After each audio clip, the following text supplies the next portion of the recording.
mauunawa ang di pa narinig ni naman. Sagot ng mga tao, sino ang maniniwala sa ibinabalita namin ito? Sino ang makapagpapatunay na pinahihintulutan ito ng Panginoon? Pinooban ng Panginoon na ang kanyang lingkod ay matulad sa isang halamang na tanim sa tuyong lupa. Walang katangian o kagandahang makatawag pansin.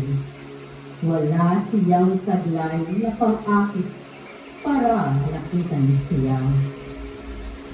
Pinamak siya ng mga tao ng silyak sa kanya. Hindi natin siya pinansin para siya pinutol kahit kamunti man. Wala man lang tumamay. Siya ay pinatay dahil sa sala ng sangkatauhan. Siya'y inilibing na kasama tagapagligtas ang lahat ng sumusunod sa Kanya. Ang salita ng Diyos. Salamat sa Diyos.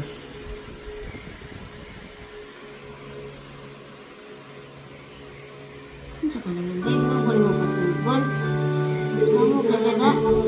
Ito, ito. Mga nalapot ko naman.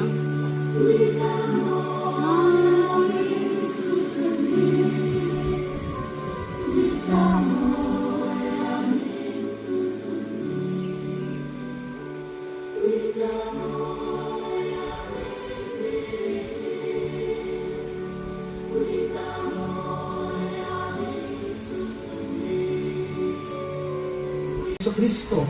Dito lumabas tubig at dugo. Isang milagro. Tubig, siyang naglilinis sa ating mga kasalanan. Dugo, ito ang nagpapalakas sa ating mga kahina. Kung walang sugat, walang himala. Sometimes, the only way forward is to break the wall. Hindi naman gagaling ang puso mo kung hindi bubuksan ng doktor ang iyong dibdib. Sikreto ng Biyernes Santo.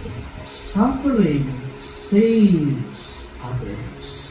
But understand, nobody is saved if you just save yourself from sin.